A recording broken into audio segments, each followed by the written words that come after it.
Social media ఇన్ఫ్లుయెన్సర్ల కేసులో supreme కీలక వ్యాఖ్యలు చేసింది. తమ ప్లాట్ఫామ్ల ద్వారా డబ్బు సంపాదించే ఇన్ఫ్లుయెన్సర్లు చేసే ప్రసంగం స్వేచ్ఛా ప్రసంగం కిందకు రాదని సుప్రీం ధర్మాసనం తేల్చి చెప్పింది. ఇన్ఫ్లుయెన్సర్లు చేసే ప్రసంగం కమర్షియల్ స్పీచ్ అవుతుందని, అది స్వేచ్ఛా ప్రసంగం కిందకు రాదని, వారికి రక్షణ ఉండదని క్లారిటీ ఇచ్చింది. ఇన్ఫ్లుయెన్సర్లు అందరి గౌరవాన్ని కాపాడేలా కేంద్ర ప్రచార శాఖ మార్గదర్శకాలు తయారు చేయాలని సుప్రీం ఆదేశించింది. సోషల్ మీడియా కట్టడికి మార్గదర్శకాలు రూపొందించాలని కేంద్రానికి ఆదేశాలు జారీ చేసింది.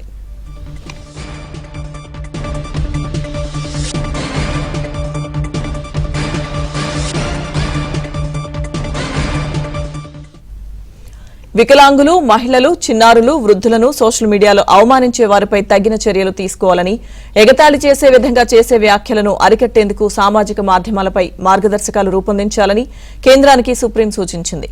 కమెడియన్ సమయైనా సహా పలువురు వికలాంగులపై వ్యాఖ్యలకు తమ సోషల్ మీడియా ఛానల్స్ లో బేషరతుగా క్షమాపణ చెప్పాలని సుప్రీం ఆదేశించింది.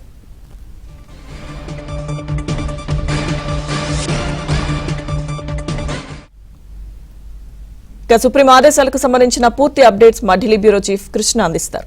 కృష్ణ, లక్ష్మీదుర్గ స్టాండప్ కమెడియన్లతో పాటు మరికొందరు సోషల్ మీడియా ఇన్ఫ్లుయెన్సర్లు ఏదైతే వికలాంగులు, మహిళలు, అదేవిధంగా చిన్నారులు వీరిపైన చేస్తున్నటువంటి ఎగతాళి వ్యాఖ్యలు, అదేవిధంగా వారు చేస్తున్నటువంటి అసభ్యకరమైన వ్యాఖ్యలు, వీటన్నిటిపైన సుప్రీంకోర్టులో ఈ రోజు విచారణ జరిగింది. ఈ సందర్భంగా ఈ యొక్క సోషల్ మీడియా ఇన్ఫ్లుయెన్సర్లు చేసే వ్యాఖ్యలు అవి ఫ్రీ స్పీచ్ కిందకు రావు, స్వేచ్ఛా ప్రసంగం కిందకు రావు, అది కమర్షియల్ స్పీచ్.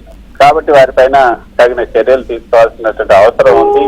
డబ్బులు సంపాదించే వాళ్ళు, అంటే ఈ సోషల్ మీడియా ద్వారా డబ్బులు సంపాదించే వాళ్ళు చేసే ఈ వ్యాఖ్యలన్నీ కూడా అవి ఫ్రీ వాణిజ్యం కిందకు వస్తాయి. కాబట్టి వాళ్లకు ఈ యొక్క ఫ్రీడమ్ ఇవ్వటం అన్నది అందులో లేదు.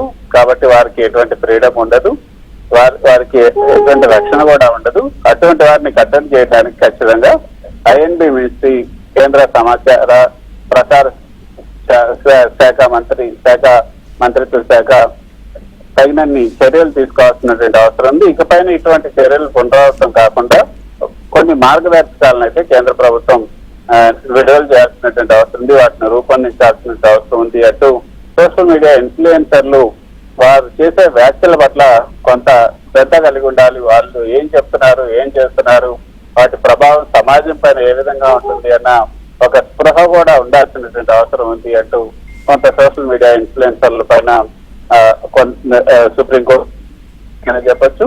సో అటువంటి వారిని కట్టడి చేసేందుకు ఖచ్చితంగా మార్గదర్శకాలు నిర్దేశించాలంటూ కేంద్రాన్ని సుప్రీంకోర్టు ఈ రోజు ఆదేశించడమే కాకుండా ముఖ్యమైనటువంటి ఒక అబ్జర్వేషన్ ఏంటంటే, వారు చేసేటువంటి ప్రసంగాన్ని, వారు చేసేటువంటి వ్యాఖ్యలు కానీ అది ఫ్రీ స్పీచ్ కిందకి రాదు, అది కమర్షియల్ స్పీచ్ అవుతుంది అంటూ కూడా ఈ రోజు చేసినటువంటి వ్యాఖ్యలు కొంత ప్రాధాన్యతను సంతరించుకున్నాయనే చెప్పొచ్చు.